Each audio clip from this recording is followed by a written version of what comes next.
could tell me what sort of things that you find hardest about having an autistic child. Oh, just dealing with the services and lack of support. That's the worst thing.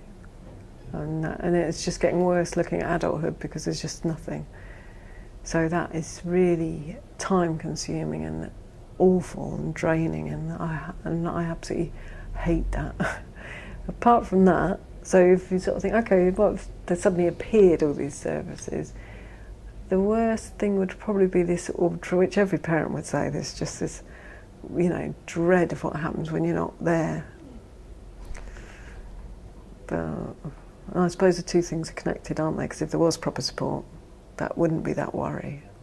So it's that fear of who's going to keep an eye on him, So. When he just went into decline 6 months ago, and he went downhill rapidly, and I just spent sort of quite a long time thinking, God, we went to every single appointment going, we did everything we were told to do, and yet he's dropped off the scale in terms of his mental health. There's nobody to help us now, and looking back, there wasn't one single person I could pick out, paediatricians, psychologists, psychiatrists, health visitors. The preschool teacher counsellor, she was good, because she was very comforting.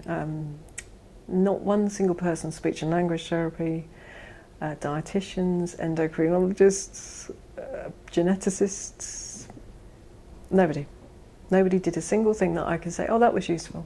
So there's not been a lot of support. I mean, is there any way that you think that there could be something better? Like, what would have been good for you? Like, what kind of support? I think if they sort of if they used all that money that was being wasted on those appointments and those high-salaried professionals to provide better services, better activities for the kids, better ways of allowing parents to appreciate their children and actually love their children as who they are, rather than trying to poke them into being something they're not. I just think there needs to be a whole restructure, really.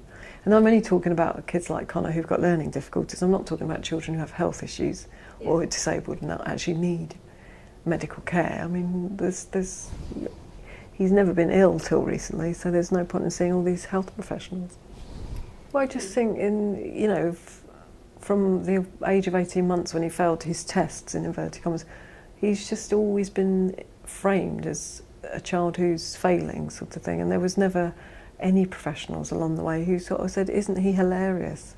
Isn't he funny? Isn't it great that he's so generous? Isn't it great that he doesn't demand things? Isn't it great that he doesn't do this, that and the other? And I think ironically, within his family, because he's got 4 brothers and sisters, they absolutely love him to bits, and he's the favourite, or he was, he might not be now. But I thought that was interesting that they could all appreciate his better qualities just through living with him. Whereas everybody else would see him in terms of what he couldn't do.